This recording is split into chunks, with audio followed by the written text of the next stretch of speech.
We've been having a feast, a real feast these 2 days. इन पिछले 2 दिनों में हमारा वाकई एक बहुत बड़ा उत्सव मानो रहा है।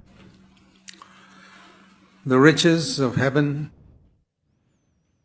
have been revealed to us.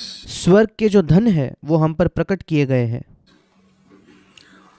And some of us have heard these truths for so many years. और हम में से कुछ है जिन्होंने इन सत्यों को कई वर्षों से सुना है।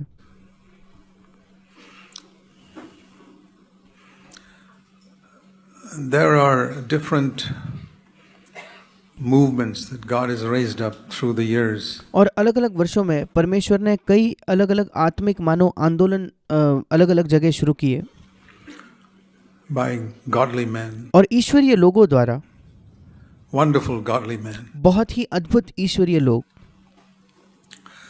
One of those movements was called the Christian Missionary Alliance. और इनमें से एक था जिसका नाम था Christian missionary alliance. It started in the end of the 19th century by a very godly man called A.B. Simpson. और 19वीं शताब्दी के अंत में एक बहुत ही ईश्वरीय व्यक्ति ने इसकी शुरुआत की जिसका नाम था A.B. Simpson, who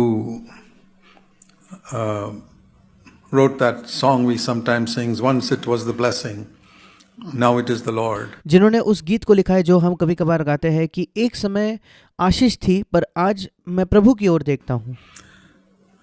And once I sought for healing, now I seek for him alone. और एक समय मैं चंगाई को खोजता था, अब मैं केवल परमेश्वर को खोजता हूँ। All in Jesus will I sing. और हर समय मैं यीशु के बारे में गाऊंगा। Many years later, maybe 50-60 years after the movement was founded, कई वर्षों बाद, लगभग उस आंदोलन, उस मूवमेंट के जन्म के 50-60 वर्षों बाद, there was another godly man who was a pastor in that church. एक और ईश्वरीय व्यक्ति था जो उसी कलीसिया में एक पास्टर था। Christian Missionary Alliance called A.W. Tozer. उसी क्रिश्चियन मिशनरी अलायंस में वो व्यक्ति भी था जिसका नाम था A.W. Trouser. Some of us would have read his writings, A.W. Tozer. हम में से कुछ लोगों ने उनकी शायद लेख पढ़े होंगे A.W. टोजर के। And he once, as a young pastor, he was a really sincere, godly man. और वो जब जवान पास्टर थे, वो बहुत ही ईश्वरीय और ईमानदार व्यक्ति थे। He went to one of the older pastors in the Christian Missionary Alliance Church. और उसी क्रिश्चियन मिशनरी अलायंस चर्च के एक वृद्ध पास्टर के पास वे गए and asked him, और उन्होंने उनसे प्रश्न किया, with this wonderful gospel that we preach, ये जो अद्भुत सुसमाचार है जिसका हम प्रचार करते हैं, of Jesus Christ as Savior, Baptizer, जहाँ हम कहते हैं यीशु मसीह हमारा उद्धार करने वाला, हमें बपतिस्मा देने वाला। and A.B. Simpson used to preach about exchanging our self life for Christ's life. और A.B. सिम्पसन प्रचार करते थे कि हमारा जो स्वयं का जीवन है उसको हम बदल देते हैं और मसीह के जीवन को ले लेते Christ's हैं। life. He asked this older man as a young pastor, Tozer, और A.W. टोजर जो जवान थे, उन्होंने उस वृद्ध व्यक्ति से इस सवाल को पूछा, why is it that these people who for so many years have heard these wonderful truths, ऐसा क्यों कि ये लोग जो इतने कई वर्षों से इन ऐसे अद्भुत सत्यों को सुनते आ रहे हैं, who should be some of the sweetest saints on the face of the earth, ये लोग तो आज पृथ्वी पर सबसे मीठे ऐसे अद्भुत ऐसे संत होने चाहिए थे, are sometimes so sour पर ये कितने कई बार बहुत ज्यादा रूखे होते हैं and grumpy और बहुत ही कुड़कुड़ाने वाले होते हैं and hard to get along with, और उनके साथ रहना इतना मुश्किल होता है, difficult to fellowship with, उनके साथ संगति करना कठिन होता है, so hard and demanding. बहुत ही कठोर, दूसरों पर मांगे करने वाले, दूसरों से मांगे रखने वाले, अपेक्षा रखने वाले। And he said that wise old man just kept quiet. और उन्होंने कहा वो जो बुद्धिमान वृद्ध व्यक्ति था वो चुपचाप रहा, He had no answer to give. उसके पास कोई उत्तर नहीं था देने के लिए। I asked that same question मैंने वही प्रश्न किया today. आज, Why is it so many who come regularly for the conferences, ऐसे क्यों जो कई बार निरंतर बार बार हमारे कॉन्फ्रेंसेस में सम्मेलनों में आते हैं, who hear some of these wonderful truths, who should be the sweetest, most gracious saints on the face of the earth, जो इन अद्भुत सत्यों को सुनते हैं और जिनको इस पूरे पृथ्वी पर सबसे मीठे, सबसे अनुग्रह से भरे संत होना चाहिए था इस पूरे पृथ्वी पर, are sometimes so hard to get along with. क्यों कभी कभी उनके साथ जीना, उनके साथ रहना इतना कठिन होता है? Why is it some elders are so hard to fellowship with? क्यों ऐसे कुछ प्राचीन है जो इतना मुश्किल है उनके साथ संगति करना? Why is it people in the churches complain about that? ऐसे क्यों कि कलीसिया के जो लोग हैं वो इस विषय में शिकायत करते हैं? Something is missing. कुछ है जो खो गया है। We've got it all up here, ये सब हमने अपने बुद्धि में मन तो प्राप्त कर लिया the है, mind. मन में प्राप्त किया है। We are stirred, but हम वचन सुनकर बहुत उत्तेजित होते the हैं, stirring doesn't seem to last. पर वो जो उत्तेजना है वो ज्यादा लंबे समय तक टिकती नहीं। We make decisions in conferences, हम अलग अलग सम्मेलनों में हम निर्णय लेते हैं, but it doesn't last. It's all disappears after a while. पर वो लंबे समय तक हमारा निर्णय जो है वो टिकता नहीं, कुछ समय बाद वो गायब हो जाता है। Something is wrong. कुछ गलत है। Yeah. I feel very often that in spite of all that we hear, मैं कई बार सोचता हूँ कि इसके बावजूद कि जो कुछ हम सुनते हैं, many of us are like orphans. हम में से कई हैं जो बिल्कुल अनाथ लोगों के समान हैं। You know, there's an insecurity about orphans किसी भी अनाथ व्यक्ति के बारे में एक असुरक्षितता होती है, because they've never felt the kiss of a mother or the hug of a father. क्योंकि कभी उन्होंने एक माँ के चूमे को महसूस नहीं किया है, कभी उन्होंने अपने पिता को गले लगाने का एहसास को महसूस नहीं किया है। Growing up in an orphanage, maybe they're given food, clothing, education and all, but there's वो किसी अनाथालय में बड़े हुए हैं, शायद उनको भोजन मिला, शायद उनको पढ़ाई लिखाई उनकी करवाई गई, something that orphans miss. पर उसके बावजूद ऐसा कुछ है जिससे अनाथ चूक जाते हैं, हमेशा उनके पास नहीं होता वो। The hug and intimacy of parents. उनके माता पिता के द्वारा गले लगाए जाना या माता पिता के साथ एक नजदीकी जो है ये उनके पास नहीं होती, That brings a security. और उसके द्वारा एक सुरक्षितता आती है। Orphans are insecure.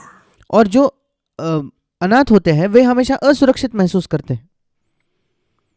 And I believe that a lot, as I've observed Christians for more than 50 years, more than half a century, और मैंने देखा है कि जब मैंने मसीहों को 50 वर्षों से ज़्यादा तक, अब आधे शतक से भी ज़्यादा समय तक मैं मसीहों को देख रहा हूँ, I believe that insecurity is the root cause of so many sins. और मैंने देखा है कि असुरक्षित होना ये कई पापों का जड़ है। Orphans are jealous of others. अनाथ जो होते हैं वे दूसरों के विषय में जलन रखते हैं, They are very possessive. वे बहुत ही जकड़ कर रखने वाले लोग होते हैं, दूसरे लोगों को वो पकड़ कर रखते हैं।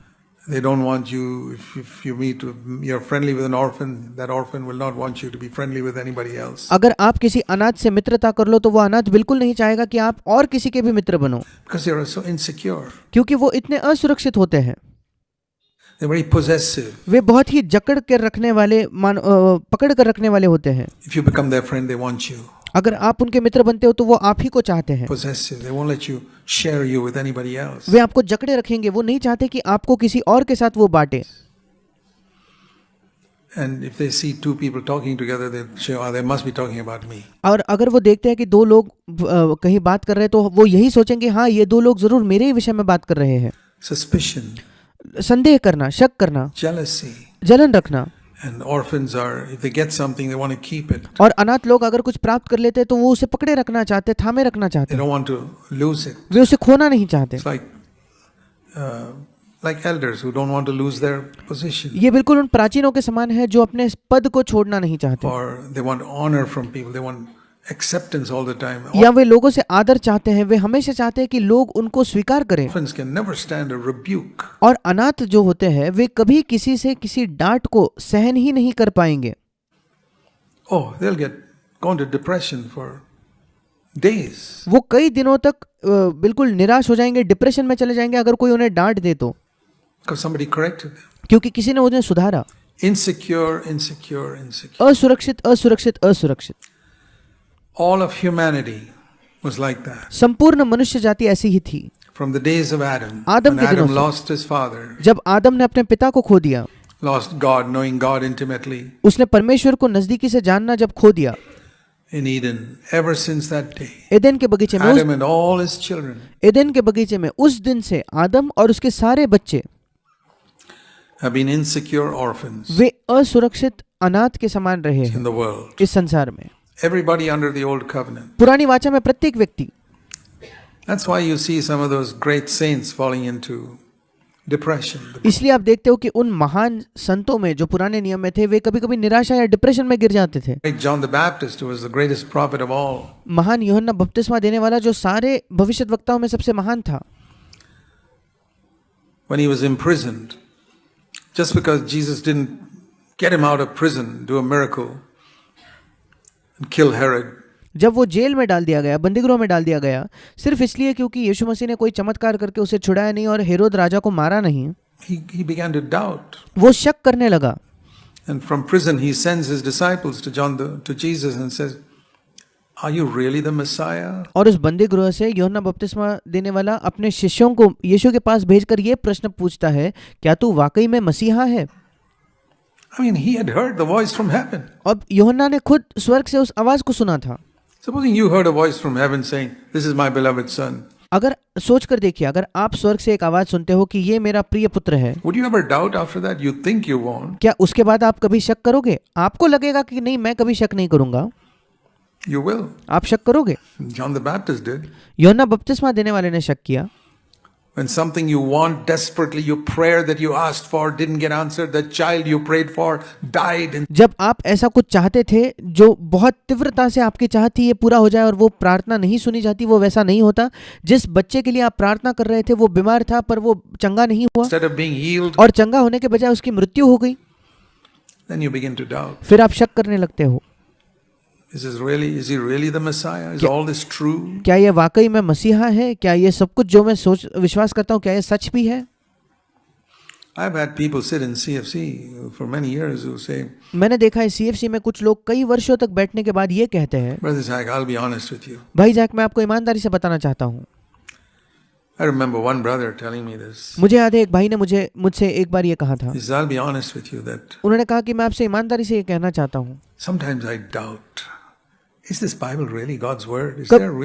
Is Jesus really the only way? Because कभी कभी मुझे ये शक होता है कि क्या बाइबल वाकई में परमेश्वर का वचन है? क्या यीशु मसीह इकलौता मार्ग है? I've never seen him or heard him or anything क्योंकि मैंने कभी यीशु को देखा नहीं, कभी उससे सुना नहीं, ऐसा कुछ नहीं। like that. And then he said to me, but there's one thing that keeps coming to me. और फिर उन्होंने कहा, जब कभी ये विचार मेरे मन में आते हैं तो आखिरी में ये एक चीज मेरे हृदय में आती है। I remember on one conference way back in 1983 or something. मुझे याद है बहुत पहले एक कॉन्फ्रेंस में 1983 में जो एक कॉन्फ्रेंस हुई थी उस समय की बात है। A man came crawling through the aisle just as I was about to start a Bible study. और उन्होंने कहा कि मुझे याद है एक जो व्यक्ति था वो एक सांप के समान मानो आगे आया रेंगते हुए, जब मैं प्रचार शुरू ही करने वाला था, बाइबल स्टडी शुरू ही करने वाला था उससे पहले। I was up in the pulpit and he says he remembers that. He saw a man crawling up and और उस व्यक्ति ने कहा कि हाँ मुझे याद है कि आप पुलपिट में थे और वो व्यक्ति ऐसे सांप के समान आगे आगे आ रहा था रेंगते हुए। And he said, I saw you, Brother Zach, say to that person, in Jesus' name, lie down there. और मुझे याद है भाई जैक आपने उस व्यक्ति को कहा कि यीशु के नाम से वहीं लेट जा। And the man went to sleep. और वो व्यक्ति वहीं सो गया। And we had our Bible study, and when the Bible study was over, he got up. और फिर हमारी बाइबल स्टडी उसके आगे वैसे के वैसे चली और जब वो पूरी हो गई फिर वो व्यक्ति उठा। And he says, that day I realized there is power in the name of Jesus. और उस व्यक्ति ने कहा कि उस दिन मुझे ये मालूम पड़ा कि यीशु मसीह के नाम में सामर्थ है। And that sometimes God does something like that. और कभी-कभी परमेश्वर ऐसी चीजें करता है। But then the same person became insecure after some time. पर यही व्यक्ति कुछ समय बाद असुरक्षित हो गया। And he left CFC. और उसने CFC छोड़ दी। Insecurity. असुरक्षित होना। Orphans, अनाथ। always looking for attention. अनाथ हमेशा अपने आप के प्रति आकर्षण चाहते हैं, ध्यान को आकर्षित करना चाहते हैं। I must be the center of attention. I don't मुझे सारे जो लोगों के ध्यान के केंद्र में होना है। like anybody else to be the center of attention. मुझे बिल्कुल पसंद नहीं कि अगर मेरे अलावा ध्यान किसी और पर जाए तो। There was a joke they used to say about a German ruler in the early part of the 20th century. और 20वीं शताब्दी के शुरुआती समय में एक जर्मनी का शासक था जिसके विषय में एक जोक कहा जाता था। Always wanted attention. वो हमेशा चाहता था कि ध्यान उसी पर हो। If he went to a wedding, he wished he were the bride. अगर वो किसी शादी में जाता तो वो सोचता काश मैं दुल्हन होता। And if he went to a funeral, he wished he were the corpse in the car.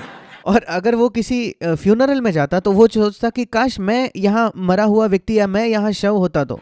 Because attention was all centered around. क्योंकि पूरा ध्यान उस मरे हुए व्यक्ति पर होता था। Or are you like that? क्या आप ऐसे हो You find you like to have attention. कि आपको बहुत पसंद है कि ध्यान आप पर आकर्षित हो Everybody talks about you. और सब लोग आप ही के बारे में बात करें, about you, and you feel insecure if you're left by yourself. You और अगर आप अकेले रह जाते हो तो आपको असुरक्षित महसूस होता है। can never be insecure if you know God as your Father. अगर आप परमेश्वर को अपने पिता के तौर पर जानते हो तो कभी आप असुरक्षित नहीं महसूस करोगे। And that's what the fullness of the Holy Spirit really came to bring. और पवित्र आत्मा की भरपूरी इसी वजह से दी गई है। Turn with me to John's Gospel, chapter 14. मेरे साथ निकालिए यूहन्ना रचित सुसमाचार 14 अध्याय। John 14, यूहन्ना 14। and Jesus, the first time he spoke about the Holy Spirit, और यीशु ने पहले बार यहाँ पवित्र आत्मा के बारे में बात की, about the coming of the Holy Spirit. It was the night before he went to the cross. पवित्र आत्मा के आगमन के विषय में यीशु ने कहा ये उस रात में था, वो क्रूस पर चढ़ाए जाने के पहले रात पर। He left that subject out completely in all his teaching. उस समय तक उसकी जितनी शिक्षा रही थी उस पूरे शिक्षा में उसने इस विषय का जिक्र तक नहीं किया था। And just the night before he went to the cross, और क्रूस पर जाने से पहले उस रात में after they had broken bread, जब उन्होंने रोटी वे तोड़ चुके थे उसके बाद he had washed their feet. उसने उनके पाँव धोए थे। He says, I want to tell you something. वो कहता है अब मैं तुम्हें कुछ बताना चाहता हूँ। Verse 15. 15 वचन। John 14:15. If यूहन्ना- you love me, there's only one proof of that. यूहन्ना 14:15 यदि तुम मुझसे प्रेम रखते हो तो इसका एक ही सबूत है, You will keep my commandments. तुम मेरी आज्ञाओं को मानोगे। And they had already heard his commandments. और शिष्यों ने पहले ही उनकी आज्ञा यीशु की आज्ञाएं सुनी थी। Very high standard. ये बहुत ही ऊंचा स्तर था। Love one another as I have loved you. एक दूसरे से वैसे प्रेम करो जैसे मैंने तुमसे प्रेम किया है। That means be willing to lay down your life for one another. इसका मतलब इसके लिए तैयार हो जाओ कि तुम एक दूसरे के लिए अपनी जान दे दोगे। Are you brothers and sisters willing to lay down your life? क्या आप भाई बहन तैयार हो अपने जीवन को देने के लिए? You may lay down your life for your child. आप शायद आपके बच्चे के लिए अपनी जान दे दोगे, That even a heathen, godless, atheist mother will do. पर ये तो कोई अन्य जाति पर बिल्कुल भक्तिहीन एक माँ भी कर सकती है जो परमेश्वर पर विश्वास नहीं करती, जो नास्तिक हो। But to lay down your life for one another, पर एक दूसरे के लिए अपने जीवन को दे देना, who other believers, दूसरे विश्वासियों के लिए, that's an almost impossible standard. ये मानो एक असंभव ऐसा स्तर है। Oh, love one another. A new commandment I give you: love one another.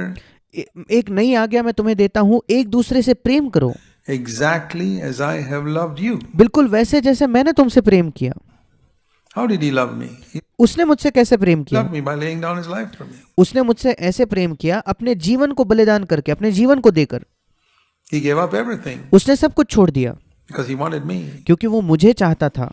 And to have that type of relationship in the church, और कलीसिया में इस प्रकार का एक संबंध, एक रिश्ता होना, where brother, I don't want anything from you. जहाँ भाई मैं तुमसे और कुछ नहीं चाहता, And if you take something from me, I'm not going to fight for it. You और अगर तुम मुझसे कुछ ले भी लो तो मैं उसके लिए लड़ूंगा भी नहीं। go right ahead. I love you and I want to love you as Jesus loved me. मैं आपसे प्रेम करता हूँ और मैं आपसे वैसे प्रेम करना चाहता हूँ जैसे यीशु ने मुझसे प्रेम किया। And Jesus is willing to lose everything to have me. और यीशु सब कुछ छोड़ने के लिए, सब कुछ त्यागने के लिए तैयार था मुझे पाने के लिए। And I'm willing to lose things for the sake of the church. That's a type of bond that God brings. Only God और मैं कलीसिया के लिए सब कुछ छोड़ने के लिए तैयार हूँ, और ये इस प्रकार का एक बंधन है जो केवल परमेश्वर ला सकता है, can do it. केवल Bring परमेश्वर हमारे जीवन में ये कर सकता that है। type of bond between believers और विश्वासियों के बीच एक ऐसा बंधन केवल परमेश्वर ही बना सकता है, where we are willing to give up everything. जहां हम सब कुछ त्यागने के लिए तैयार हो जाते हैं। It's that type of unity in which the church must grow. इस प्रकार की एकता में कलीसिया की उन्नति होनी चाहिए। And so it's so difficult to keep these commandments. और इन आज्ञाओं को मानना बहुत कठिन है। If you love me, keep my commandments. Immediately the disciples would have thought, well, how in the world can we keep them? यदि तुम मुझसे प्रेम रखते हो तो मेरी आज्ञाओं को मानो। तुरंत शिष्यों के मन में यह सवाल आया होगा कि प्रभु हम कैसे तेरी आज्ञाओं को माने। And Jesus said, yeah, I know your question. I know what's questions coming in your mind. और यीशु ने कहा, हाँ मैं जानता हूँ क्या प्रश्न तुम्हारे मन में आ रहा है, मैं समझता हूँ उस प्रश्न को। He said, I will ask the Father उसने कहा, मैं पिता से विनती करूंगा to give you a helper और वो तुम्हें एक और सहायक देगा to keep the commandments. कि वो तुम्हारी आज्ञाएं मानने में सहायता करे। So you see, the first time that Jesus spoke about the Holy Spirit, और पहले बार जब यीशु मसीह ने पवित्र आत्मा के विषय में बात की, it was in relation to keeping the commandments, वो आज्ञाओं को मानने के संबंध में था, not in relation to speaking in tongues अन्य भाषा बात करने के संबंध में नहीं, or healing या or चंगाई के any of संबंध these में things. नहीं, That's what we emphasize in CFC. या ऐसे किसी भी अन्य चीज के विषय में। और इसी बात पर CFC में हम भी जोर देते हैं। The ministry of the Holy Spirit is to help us keep His commandments. पवित्र आत्मा की सेवकाई है कि वो हमें यीशु की आज्ञाएं मानने में हमारी सहायता करे। He's a helper. वो एक सहायक है, And He said it in relation to keeping the commandments, and He'll be with you forever. और आज्ञाएं मानने के संदर्भ में यीशु ने कहा कि वो तुम्हारे साथ सर्वदा रहेगा। And He said He's the Spirit of truth. The world cannot receive Him because he doesn't know Him. और आगे लिखा है कि वो सत्य का आत्मा है जिसे संसार ग्रहण नहीं कर सकता क्योंकि वो उसे नहीं जानते। Right now, verse 17, He's only with you. 17 वचन का अंतिम भाग, अब वो तुम्हारे साथ रहता है इस समय, But one day He'll be in you. पर एक दिन वो तुम में होगा, तुम्हारे अंदर होगा। Throughout the Old Testament, He was with different people. संपूर्ण पुराने नियम में पवित्र आत्मा अलग अलग लोगों के साथ होता था। When He anointed people, जब उसने लोगों को अभिषेक किया था, even when it says John the Baptist was filled with the Holy Spirit, it was from the outside. जब लिखा है कि यूहन्ना बपतिस्मा देने वाले ने पवित्र आत्मा से वो भर गया, वो बाहरी तौर पर भर गया। He was not in Him. वो पवित्र आत्मा उसके अंदर नहीं था, He was with Him. वो उसके साथ था। He was with Moses. He was with David. वो मूसा के साथ था, दाऊद के He साथ था, was with Elijah, Elisha, Elia के साथ, एलीशा के साथ, but never in anybody. पर उनमें से किसी के भी अंदर नहीं। Why couldn't He be in anyone? वो किसी के अंदर क्यों नहीं जा सकता था? Because everybody's heart was dirty. क्योंकि सबका हृदय गंदा था, मैला था। You could kill thousands of bulls and goats, आप हजारों बैलों को, हजारों बकरियों को बलिदान कर सकते थे, but the heart is still dirty. पर उसके बावजूद भी हृदय तो अशुद्ध है, गंदा है। There was only one thing that could cleanse the heart, एक ही चीज है जो हृदय को शुद्ध कर सकती थी, and that was the blood of Jesus Christ. और वो था यीशु मसीह का लहू। And until the blood of Jesus Christ was shed, और जब तक यीशु मसीह का लहू नहीं बहा, the Holy Spirit just could not come into anybody's heart. पवित्र आत्मा किसी के हृदय में आ ही नहीं सका। That's why there had to be a preparation period. इसीलिए एक तैयार करने के समय की जरूरत थी। With Israel being kept under the law क्यों इसराइल को पहले व्यवस्था के अधीन रखा गया before the Holy Spirit could come. पवित्र आत्मा के आने से पहले। But once Christ had shed His blood and risen from the dead, पर एक बार मसीह की मृत्यु हो चुकी थी, उसने अपने लहू को बहा दिया था, gone up to the Father, immediately the Holy Spirit could come. और फिर वो जी उठकर जब अपने पिता के पास गया तो तुरंत पवित्र आत्मा आ सकता था। So He's with you, इसलिए वो तुम्हारे साथ है, but in that day He'll be in you. पर उस दिन वो तुम में होगा, अर्थात तुम्हारे अंदर होगा।